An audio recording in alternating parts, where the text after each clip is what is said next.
boyebi que le 13 juin eza date ya anniversaire ya tata mokonzi ya ekolo. Boyebi yango malamu.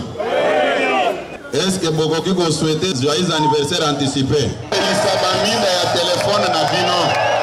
Bo pelisa baminda ya telefone na bino bo souhaiter mokonzi ya mboka joyeux anniversaire.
IDPS viva! IDPS viva!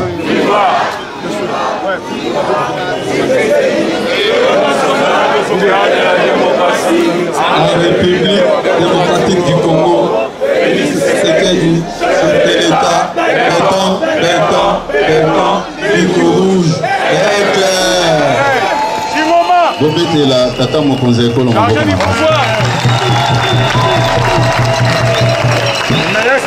Bobete la ba fédéraux na biso ba initié qui rencontre.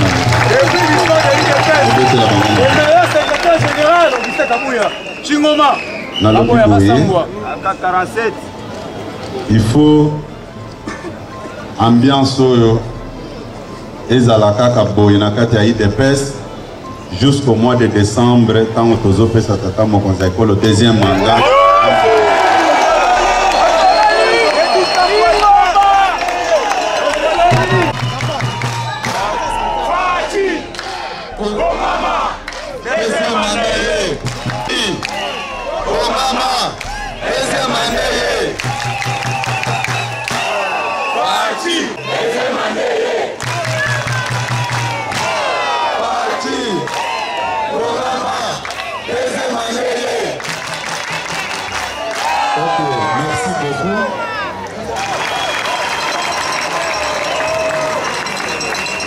nayebi ke militaire abangaka kokende na fronte soki bitumba eza na kati ya mboka.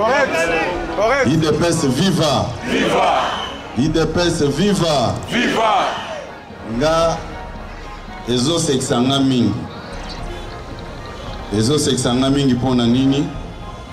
Puisque na se rendre compte que bat oyo bamibengaki ba candidat président de la République bazaki na projet mon côté sur la République démocratique du Congo.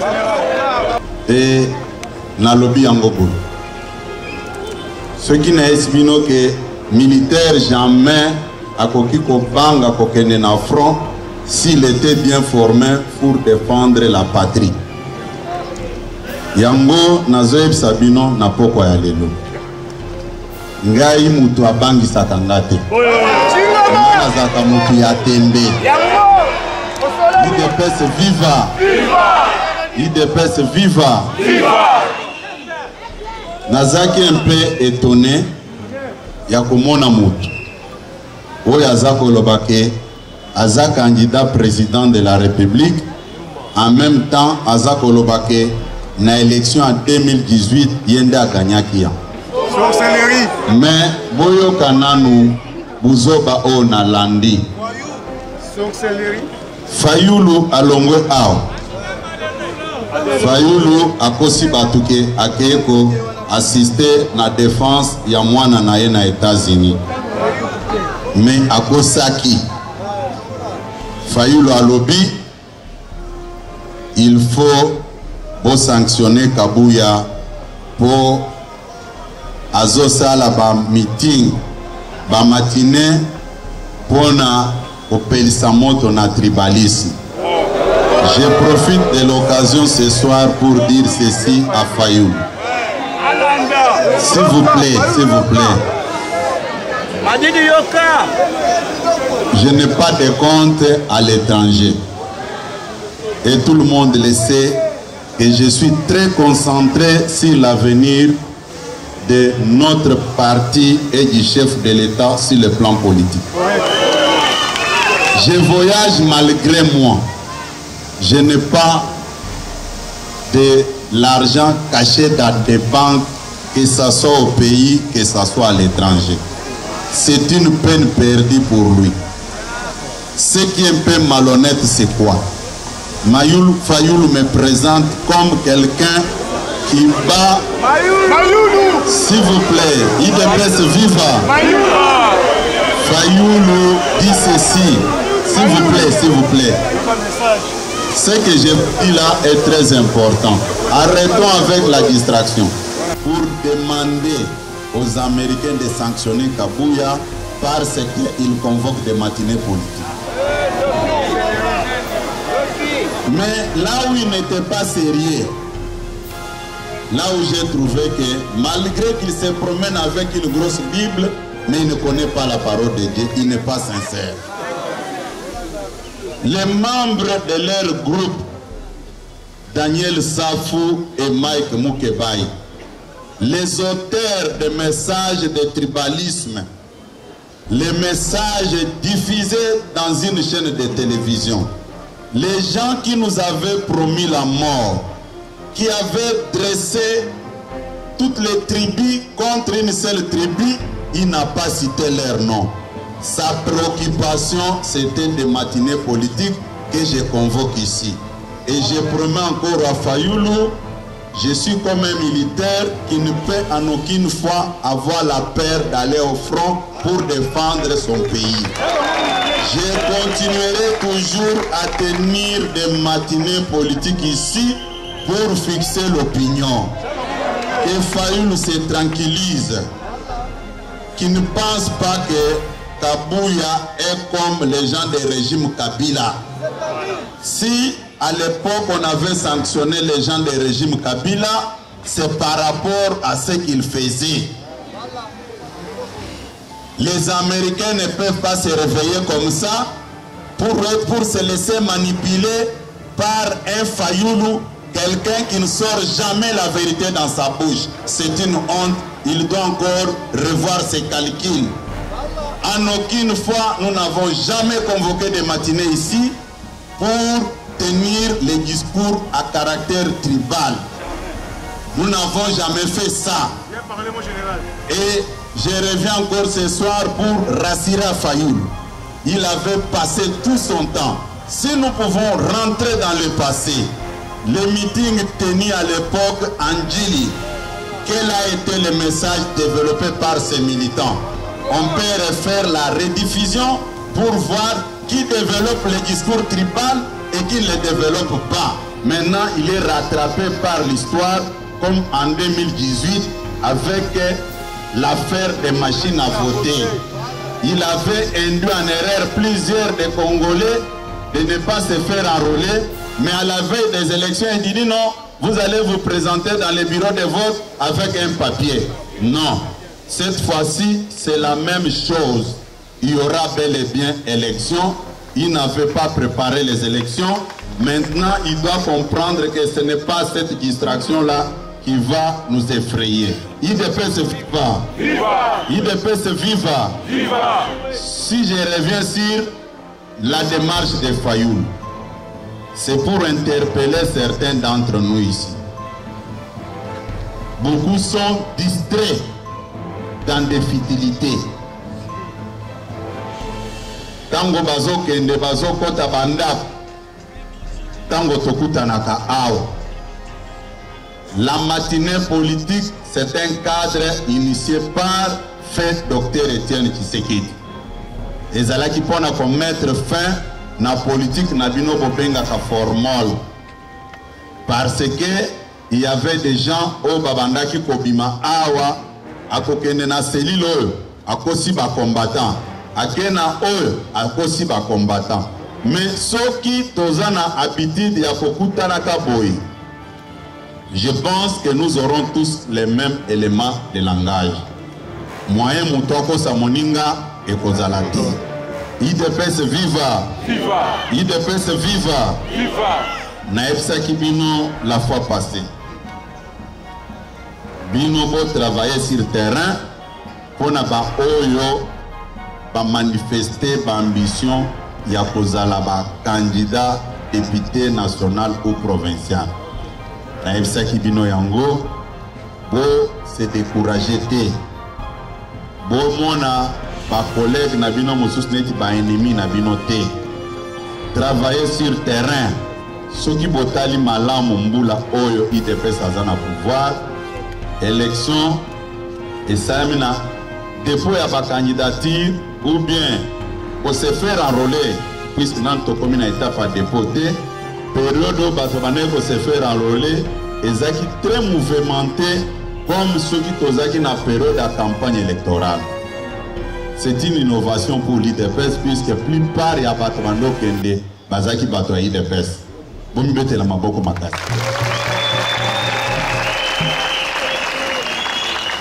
Nakutanaki na bandeko ya SEP bayaki au début bayaki kokutana na ngai pona ko informer nga ke bakota na plénière na bango ba discuter sur ba liste ou ba dossier ou ba déposer comme ça toya ko convoquer plénière ya munene pour discuter na maimatali ba kombo ekozala retenu. D'où bato baza koyebisa bino o basi ba déposer ba liste boke bana bato wana. Toyokani? Oui. Toyokani? Oui. Naza kozongela likambo yango. Parti IDPS na yebisaki bino ke tozo sala face na ba makambo ebele. Banda mukolo na deklaraki awa ke IDPS tobunda tozwa majorité po tozwa primature. Nde mukolo yo ba laboratoire nyonso ya mabe bakota na zamba. Plupart ya bato bazoloba nous soutenons le chef de l'État. Mais premier objectif, il y a ébélé, c'est la disparition de l'IDPS. Pour Nani, pas continuer aux chefs de l'État en otage. Pour nous faire un chantage. Nde yango nazako yebisa bino na poko alelo. Bolanda babiloko wanate. Concentrons-nous à l'essentiel. Et je vous dis ce soir, il faut arrêter de rêver que Awa IDPS a causé la congrès pour désigner Félix Tshisekedi. Nous n'avons pas le temps. Convention démocratique et un mini-congrès. Et désigner qui Félix Tshisekedi Banda qui centre. Et nous, membres de l'IDPS, nous n'avons pas un autre candidat en dehors de Félix Tshisekedi. Ceux qui battent Bazouaki Bambongo, pour créer des ordres que non, na IDPS Mukoloana, ba candidature ezaki ebele, balekisi Félix Tshisekedi na makasi, ba kozela tindenge yeso akoya, candidat na biso c'est Félix Tshisekedi. Mukoloana na lobi boye, na kisantu, ba structure nyonso ya parti esanganaki et décidaki na ba résolution mibale balobaki pona biso IDPS soki maponomi salami lelo candidat na biso Félix Tshisekedi tobetaki maboko résolution mibale ezalaki boye toza ebele mais mutoyo a engagé IDPS oyo a co-signé ba liste kombo na ye Augustin Kabuya secrétaire général. Que les gens arrêtent de rêver debout. Il n'y aura pas une autre démarche en dehors de ça. Tokendeki ko faire légaliser ba document nyonso wana. Lelo IDPS ata toke élection sikoyo mutu nyonso oyo aza honnête et sincère ayebi bien que mutu ako engagé IDPS oyo aza reconnu légalement c'est le secrétaire général.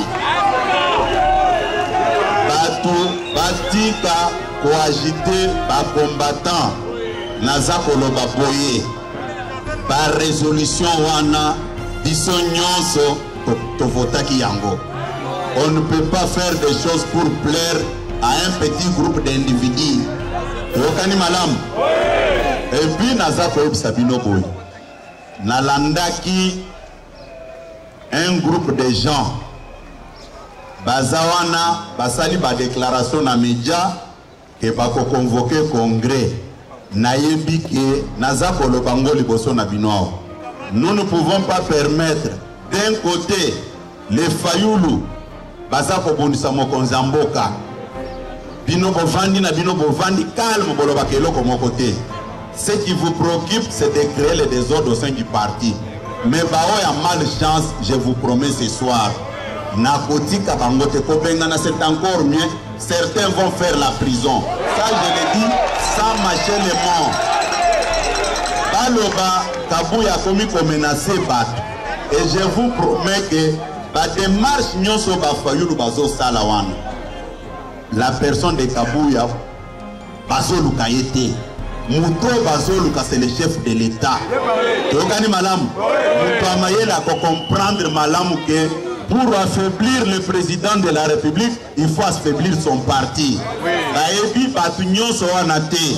Tout par conséquent na politique et la moutou espace à ça la bouzoba les na parti au thé. S'il faut sanctionner, je sanctionne sans pitié. Tokani malam. Tokani. Ba candidat au nyonso va se manifester. Bon se décourager té. Nasna ebisa kibino awa. Nous aurons des listes à déposer conformément à la loi pour bato nyonso ba participer na élection wana. Tokani? Tokani? Yo préparer base na yo. Préparer base na yo. Biso bakambi ya parti. Ndenge nazali awa. Naebi ba liste oyo na koyebisa bino ke bo voter batu boye, bo voter batu boye. Tokani? Mais ba o nyonso bazo bungisa IDPS. Que IDPS e bunga coûte que coûte pour bango badima. Ba yebisa chef de l'État que sans nous tu ne peux pas exister politiquement. Ngai pe na ko retourner bango à sincère. Mukolo oyo ekosenga na retourner bango sincère. Na kotika te puisque par réunion nyonso ezako salema. Je suis au courant. Mais des fois je fais semblant. Toko yambana, to seki, to pesani bakolade. Mais naebi bien que démarche na yo ezake IDPS échoué. Ezwata di député te. Yo pe sere sentir na yo. Pour biso pe toza ko monter pe ba stratégie na marque na biso. Tokani malam. Yango naza ko ebisa bino na poko alelo. Bolongo na ba distraction nyonso wana sur o parti, il faut te sauver parti. Parti eza ko kufa ndo bato baza boye. Ne parti akokufa. To sala ki na bino manifestation mercredi awa. Eza boye te. Lelo dimanche bato ba lisusu. Fa parti ezo kufa. Bozo kanga malam. Bozo kanga malam. Parti ezo kufa. Oh, il faut te sauver IDPS. Bande konangai. Soki biso to perdre pouvoir oyo. Yo ko ya côté le mapoe bisa biso comment tu vas sauver l'IDPS? Oko sauver wana nzela nini? Eza ba discours moko babande ko développer pour vous distraire. Mais nazo sabino na poko alelo. Concentrons-nous sur le second mandat et la majorité pour le chef de l'État. Tokani? Oui. Tokani? Oui. On bête la maboko makasi.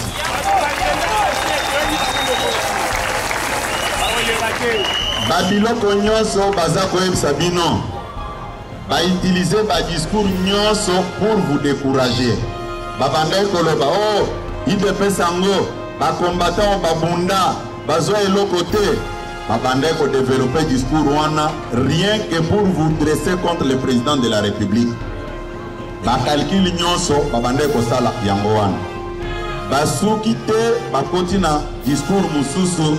Oh, IDPS eza parti à Baluba, IDPS eza parti tribal.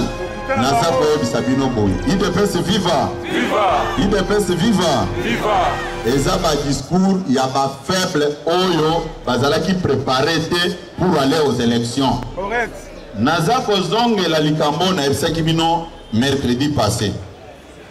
Ba responsable ya IDPS bango bavandi liboso na bino. Bozo la nangai? Oui. Toutes les zones linguistiques sont représentées ici. Nakosenga ndeko Jean Tezo Atelem.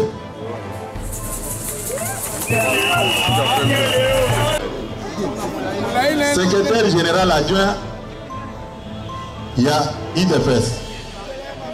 Ndeko Deo Bizibu Telema. Deo Bizibu. Il représente l'espace linguistique et à swahiliphone. Il est originaire du Sud Kivu. Depuis quand il est devenu de l'espace Kassai. Ndeko Gaspard Munganga. Anzako Bazaba secrétaire général adjoint. Depuis quand Bango Bakomi Batu ya Kassai.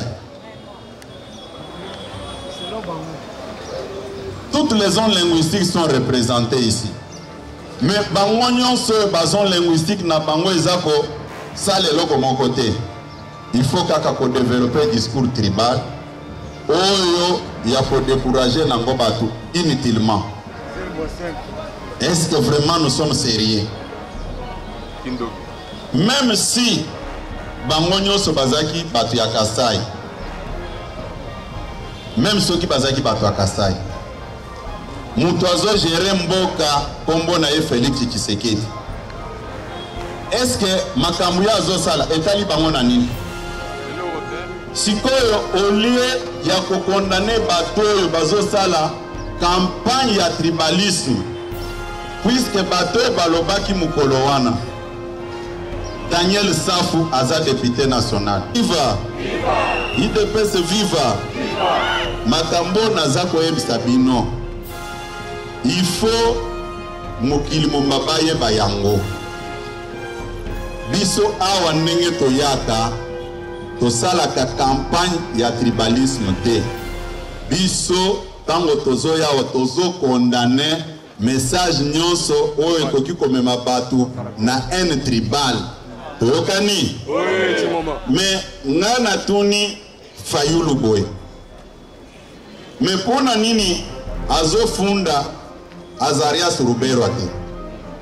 Parce que à l'époque Azarias Ruberwa, vice-président de la République, un Munyamulenge.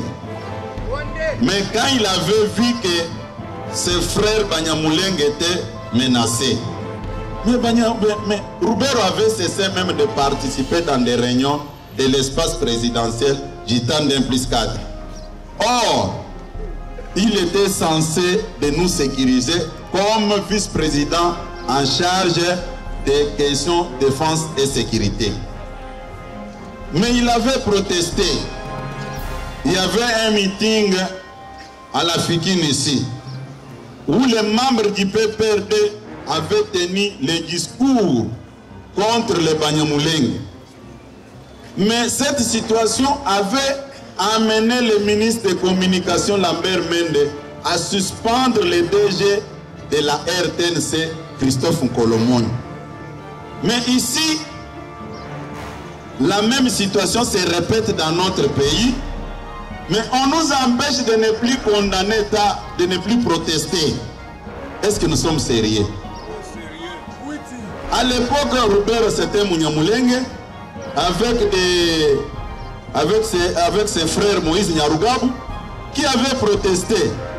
Mais quand ils avaient protesté, pourquoi vous ne les avez pas condamnés que non, ils font la campagne du tribalisme? Hein?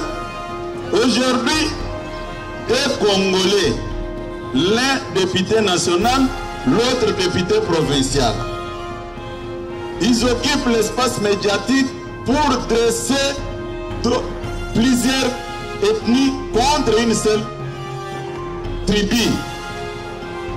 Et dans le message, ils disent ceci: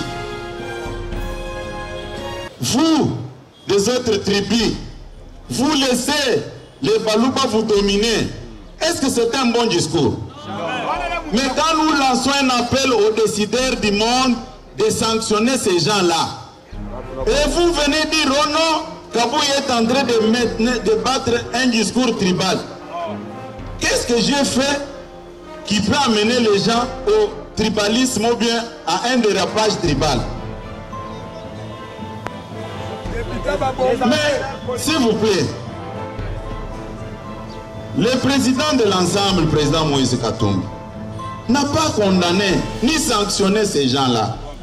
Juste même un petit communiqué de formalité où nous, ensemble pour la République, nous retirons, nous protestons contre les propos tenus par nos deux députés, nous les retirons notre confiance. Ça pouvait calmer les esprits. Mais ici, ça se passe, au lieu de condamner, vous dites non, ils ont bien parlé. Hein? Vous dites qu'ils ont bien parlé, celui qui dénonce ça doit être sanctionné. Vraiment, nous sommes sérieux. IDPS viva. IDPS viva. Ce soir encore, je m'adresse à vous, les membres de l'Union pour la démocratie et le progrès social. Mettons-nous debout. Mettez-vous debout tel que vous êtes là. Veuillez vous tenir debout. Tous les membres du parti. Non au tribalisme. Non au tribalisme. Non au tribalisme. Non au tribalisme. Oui à l'unité du pays. Oui à l'unité du pays. Oui à la cohésion nationale. Oui à l'unité du pays. Oui à l'unité du pays. Oui à la cohésion nationale. Oui à la cohésion nationale. C'est ce que nous voulons parmi nous les Congolais. Awa, vous voyez que le 13 juin, eza date ya anniversaire ya Tata Mokonzi Ekolo. Vous voyez bien malamu. Mais Tata Mokonzi Ekolo azaka kapona biso moko te. Vous voyez bien yango. Yende chouchou ya ba Congolais nyonso. Eza boyete. Eza boyete. Eza boyete. Est-ce que Bokoki ko souhaiter joyeux anniversaire anticipé?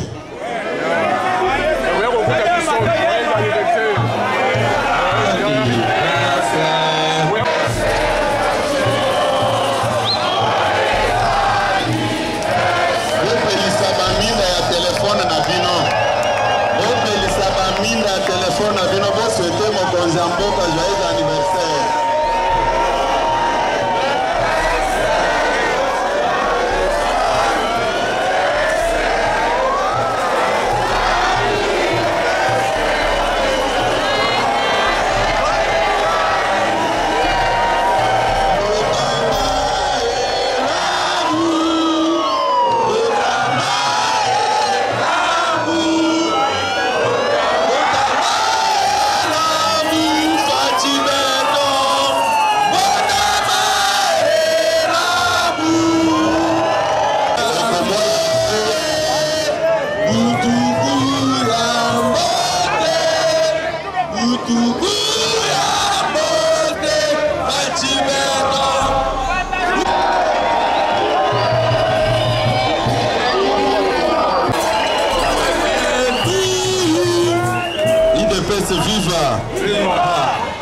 Viva Makam o nazako sabino na poko alelo eza pobiso nyonso tozala préparé anniversaire wana ekoleka le 13 juin nayebi ke soki mokonzi ya mboka alobi abengisa biso boye ekosimba te bakongole mosusu bakoloba biso pe toza kokende na ville tozana une affaire de 15 millions de Congolais. Ce qui a invité Bango, n'a évité kokotsa Bango place ni. IDPS viva. Yango biso tolobaka ata fachi apesi biso. Ata apesi biso te. Tokoboya ye. Ata lobi ata bazui kuna na oya. O balingi fachi beton me bakolingaka ye koleka biso awa. Yango bozo mona batu nyonso ya mitema mabe bazolo baboy. Me bato ayi de pes wana balembaka te bazui eloko te ata tozui eloko te tolingi kaka fachi beton. Otombola maboko likolo mpona fachi beton. Bana facilité ya korenir bango le même jour te. Toko bando salango d'une manière progressive. Lelo tokozo ata 500 personnes, 200 personnes. To vandi, to expliquer bino ba stratégie o biso to côté en place. To yokani? Soki to zui bino nanute na appel ya liboso. Bo dramatiser ngote. Bo mona ngo mabete ko CG baponi bilongi. O balobi ba onde ba kozala retenir non. Je veille sur tout le monde. To yokani? To yokani? Makasi na yo nde na terrain. Bino pe botika ba candidat bozo vide bango nyonso omona mutu moko azana mwam alati polo ya mutu mwam soko ke na lukunga alati polo soko ke na chango alati polo soko ke na funa alati polo finalement yo ko voter na circonscription nini na lobby na lobby mutika mama fongo calme na moni la diplomatie du moment na lobby bino ba candidat bozala ka pena système ya kokanga batu ba photo comme ça ba mususu ba kokima puis nazo mona soko vani na télévision omonika ke longi mongo mona nde omona ke photo eza bien te bon ya mona lobby soki bameki koyebisa nga nazwa ata 10 ou 5 personnes mpona kokende na bango na anniversaire ya tata mokonzi bongo nango grave te puise tata mokonzi akomi ya bakongole nyonso tokani me oyo ya biso boyokanga malamu ya biso fete ya anniversaire ya mokonzi tokoya kofeta ngwao tokozwa banino ya masanga wana ya mai masanga ekozala te toyena ngwao biso nyonso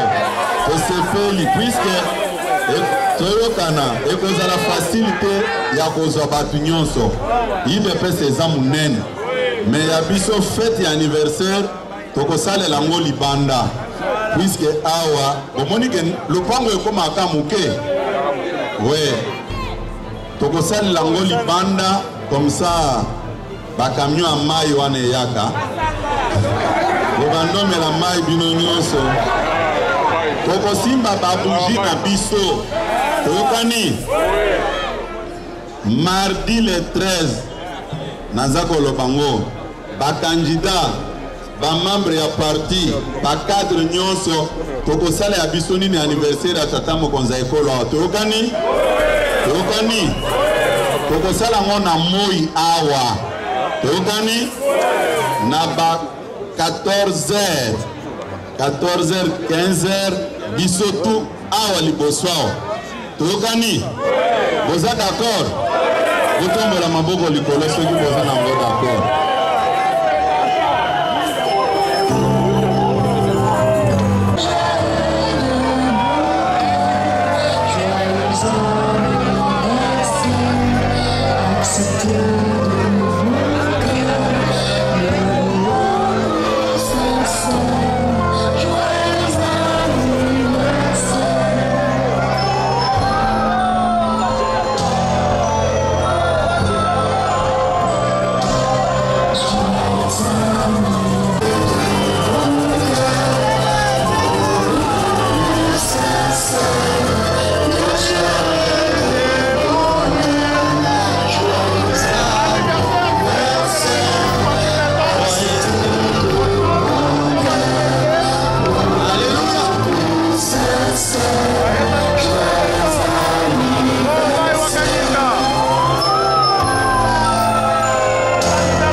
Bino nalobaki boye lelo bandeko ya parti ba jeune o baza ko évoluer na kati ya force du progrès nasina MC bino ke IDPS azalaka na siège na boulevard te tokani biso toko permettre te un groupe de Kuluna ou bien des Chege va se déguiser comme force du progrès. Tokani Naepsa Kibino Banda mercredi membre nyon soit de PES akende pour se faire enregistrer na Céline. Tokani Soki bakangi on a boulevard pour le battre koza force du progrès à IDPS puisque toyebi malamu ke bakuluna bashege bakomi pe kosala ba aventure na bango bongo tokani naza ko silisa na poko lelo pona ko yebisa bino boy tozala distraité tozala déterminé ti na victoire finale tokani soki Nzambe alingi mukolo ya mercredi après anniversaire ya tata mokonzi ya ekolo non anniversaire eza mardi mais nga nazoloba mpona mukolo ya mercredi soki Nzambe alingi na kose déplacer lisusu nakende na réunion na biso ya international socialiste pour la zone Afrique. Naibisaka bino ke nazalaka eli kuna comme vice-président pour la zone Afrique. Tokutana na mboka Niger. Soki Nzambe alingi déjà. Oui, je suis chrétien. Tout ce que nous faisons, il faut ezala confier na maboko Nzambe. Yende butu afeyaka sir batu na ye. Ouais, nakokende mercredi. Pour na kozonga soki Nzambe alingi le dimanche Toyokani, il reste Nzambe apambola bino, bozonga bino nyonso na kina. Merci.